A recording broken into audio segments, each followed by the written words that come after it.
За хаврын чуулганы төгсгөлийн өдөр бас их чухал хууль орж байгаа дор зодын инхтэй гишүүний санаачилсан хуулийг бүрэн дүүрэн дэмжиж байгаа. За дэмжих нэг 3 үндслэл байгаа. За нэгдүгээрт нь бол статистикаар бид нар одоо хүн амын цонх үе буюу нийгэмдээ энэ залуучуудын илүү их одоо хүч төрж орох, ачаа үүрэх энэ цаг үе явж байгаа. Гэтэ ингээд энэ маань бол дараагийн уналтын үе рүүгээ орно. Цонх үе маань одоо хаагдаад Монгол улс бол залуучуудын орноос одоо дундаж насныхаа чиглэл рүү орноо. Ингээд үзэхлээр бол энэ яач арга байхгүй, энэ асаргаатай холбоотой асар хүчилгээний хууль бол зайлшгүй одоо өөрчлөлт хийгдэх ёстой байгаа. 1946 онд Дэлхийн 2 дугаар дайны дараа одоо их төрөлтийн үе буюу baby boomers гэж гарсан. Одоо энэ хүмүүс бол 80 руугаа төгсөж байгаа. За тэгээ ингээд ер нь бол ингээд хүн амын циклийг харахад бол Монгол улс эдийн засаг сайжирсан үед бол төрөлт нэмэгддэг. Эдийн засаг хүнд нөхцөл байдал төрөлт буурдаг ийм үе байгаа. Сая одоо ковидын үеэр ч гэсэн бас хөл хорионы үеэр одоо төрөлт бас нэмэгдээд ингээд явсан. Тэгэхээр нийгмийн зүй тогтол бөгөөд эдийн засгийн нөхцөл байдалтай шууд утгаараа холбогддог. За монголчууд бол уламжлалаараа бол Монголын нууц төвчөнд гардаг. Ер нь ахмад настангаа асрах. Одоо бол агуулга нь бол буруу болцсон болохоос биш авилга гэж хэлдэг байсан. Тухайн үед бол одоо өнчтийг тэтгэх сан гэж байгуулдаг.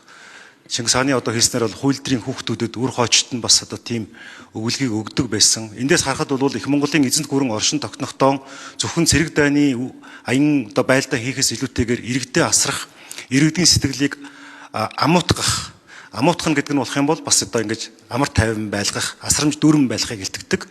Энэ утгаараа бол Монгол төрийн бас одоо их Монгол улсын 820 жилийн болж байгаа учраас төр ёсны нэгэн том улбаа болсон, ахмадууд руугаа чиглэсэн энэ эрх зүйн орчныг сайжруулах бодлого явж байгаа нь бол хоёр дахь сайн зүйл гэж харж байна. За 3 дугаарт бол одоо сүүлийн үед бид нар төр нийтийн өмчийн хуулийн төслийг одоо эргэн тойрон ярьж байгаа. Олон төрийн өмчт компаниудыг хувьчлах тухай ярьж байгаа. Хувьчлан гэдэг нь болох юм бол 90-ад оны цэнхэр ягаан тасалбар шиг ойлгож болохгүй. Олон нийтийн хяналттай одоо аж ахуй нэгж болгох, иргэд олон нийтийн одоо хараа хяналт дор мөнгийг захин зарцуулах тухай концепц буюу философи явж байгаа. За үүнтэй зэрэгцээд бид бас яг энэ иргэд рүүгээ чиглэсэн үндсэн хуулиар төр нь иргэдийнхээ өмнө бас одоо эрүүл аюулгүй орчинд амьдрах. За дээрэс нь одоо сэтгэл хангалуун амьдрахад нь бас туслах тэр дид бүтцүүдийг бий болгох ёстой. Тэгэхээр энэ дид бүтцүүдийг зөвхөн одоо төр нуруунд дээрээ 100% авч явна гэдэг бол тийм зөв шийдэл бас биш. Тийм учраас хувийн хвшлийн оролцоог ойлгомжтой болгох зайлшгүй шаардлага байсан. Хувийн хвшлийн оролцоог ойлгомжтой болгоно гэдэг нь хувийн хвшил ямар одоо хүрээнд орохын, ямар эрх үүрэг хүлээхийн түүнээс одоо бизнесийн ашиг гэж үздэг юм бол ямар ашиг олохын, эргээд тэрний хүртээмж чанар нь иргэд рүүгээ яаж чиглэх юм бэ гэсэн асуулт байгаа. Тийм учраас энэ хувийн хвшилд ийм боломж дээрэс нь нэг талаас бизнесийн орчин ч гэсэн нөгөө талаасаа энэ асаргаа үйлчлэгийг мэрэгжлийн түвшинд хүний нөөцийн читэр, логистик зохион байгуулалтын хувьд читэр, нийтийн иргэдийн ойлголтын хувьд читэр одоо шин шатанд гаргахад бол энэ маш чухал хуулиа гэж үзэж байгаа. За ингээд дор зодвын инхтэй нарын улсын хурлын гишүүдийн өргөн барьж санаачилсан энэ хуулийн төсөл батлагдаад за дээрээс нэгэд хэрэгжээ явсан тохиолдолд бол бас одоо ахмадуудын маань өмнө ч гэсэн олон асуудлууд шийдэгдэх боломжтой болно. Өнөөдөр ахмадууд маань ордны гадаа жагсдаг, тэтгэврээ сая 500 болгоё гэж хэлдэг гээд.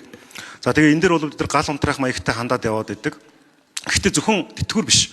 Ахмадууд бас одоо өндөр насны тэтгэвртэй гарсан ч гэсэн баялаг бүтээхэд оролцох, ажил хөдөлмөр эрхлэх, дээрээс нь асруулах юм эрхтэй. Тэр боломжийг төр хангахад энэ хууль онцгой хувь нэмэр оруулна гэж үзэж байна. Хуулийн төслийг дэмжиж байна. Баярлалаа.